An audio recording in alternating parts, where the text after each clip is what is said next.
Thanks for joining Federal Marketing Insights. My guest today is Monique Robinson, Principal Field Marketing Manager, Public Sector at Informatica.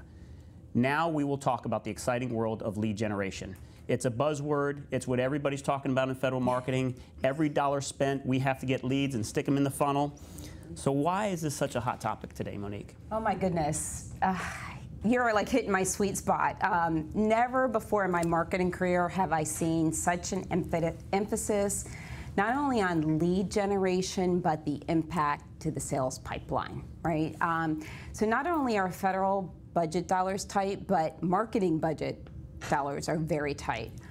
And so you're expecting an ROI from every campaign. For me, the minimum ROI that I need to hit is 60 to 1. So every dollar that I'm spending, I need to return $60 to that.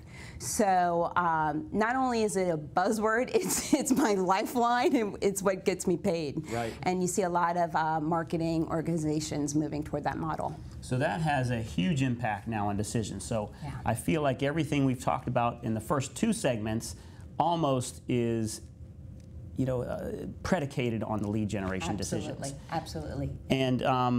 And then also what brings to mind is the branding we talked about in our earlier conversation. So branding, as a federal marketer, we're talking about government dollars tightening.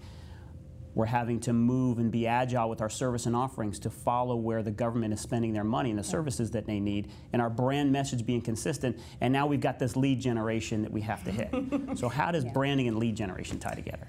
Yeah, that's a great question, because I think it depends on who you would ask, right? So I think a salesperson loves to have leads, right, in our market. But in addition to that, they will ask me almost every day, why aren't you doing more branding, Monique? Why aren't we advertising on WTOP, right? More. Or why aren't we doing print? And so, that's a hard balance. And I think what happens is, and I think it's important to brand, because it is so much easier for a salesperson to walk into a customer or get a meeting with the customer when they've heard of you, Sure. right? Otherwise, it's a challenge. I think one of the things that we face as federal marketers is that a lot of branding comes from the corporate level.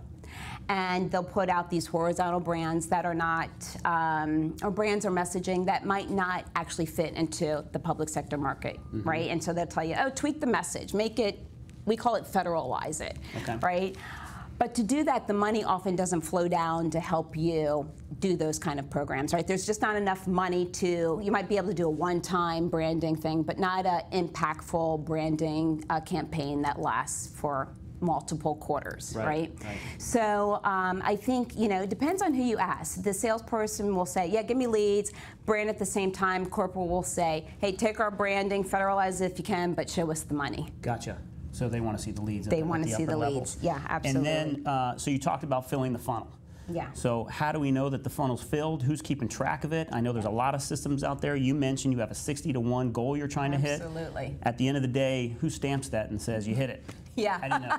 So I have a quarterly target that I need to reach, and to measure that, we use Marketo for us, or some companies use Eloqua, and it is a real methodology that we have to follow. So you have to set up campaign codes. It's tracked through Salesforce.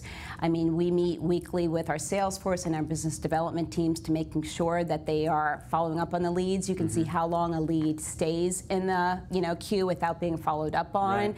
And then actually using these systems, you can track hot leads. So if a customer continues to do more activity with you, those move up higher in the funnel. Gotcha. Yeah. Now, this brings a thought. If I'm a marketing director and I'm held to a 60 to 1 average or goal, that means that not only do I get the lead, it has to be converted to a sale. Absolutely. Yeah. So do you make friends with the best salesperson in your company, or how do you know that your leads are getting converted? Yeah, absolutely. So we do have that measurement as well. So we call it marketing source pipeline and then marketing source billing. So we are actually able to track the pipeline, which is a higher number, versus the billings. Yeah, and so yeah, you do want to make sure with your salespeople that they're closing the loop and that they're actually attributing the right dollar amount to an opportunity based on your marketing efforts. Gotcha. And then I guess it's just you have to have a good culture to be fair across the board with your sales team. Yeah, you have to have a good culture. You have to have a culture that embraces marketing. I think, you know, as a field marketer, you have to be lockstep in line with your sales organization. You have to understand how long it takes for your product to close in the federal market space, so that you set the right expectations with the sales team. And then with also lead generation, we're dealing with numbers, and there's a recipe for the number of leads that come in, to the number of leads that hit the funnel, hot leads, and then the ones that can get converted. How do you go after the quality versus quantity in lead generation? What I typically do as I'm studying my marketing strategy, I have a very intensive formula that I use. I use the waterfall demand model that SiriusDecisions incorporates. So really lets you set metrics on, okay, if this is your target number of audience, then depending on the type of marketing campaign, these are the percentage of leads you're going to get. Then based on that, this is how many leads will turn into hot leads, close, pipeline, you know, it goes on and on and on. So for me, for example, I place more emphasis on like an in-person event, and I know although I might have a lower quantity of leads, there will be higher quality of leads versus say doing content syndication, right? Or a webinar. Okay. So that's where a federal marketer's experience and expertise, because really that's trial and error. It is trial and error, yeah, and it's expertise and it's you know, past experience. Right, I gotcha. And then, so myths. We found that in lead generation, we call it the lead generation spectrum, where some clients will say, every dollar I spend, I need some leads. And then when we press and we ask more questions, they don't have the sophisticated lead generation system that you just described. So what are some common myths that you see around lead generation that you would say to my federal marketing community out there, be aware? Yeah, so I would say a myth is a lead is a lead is a lead, and it is not, right? Okay.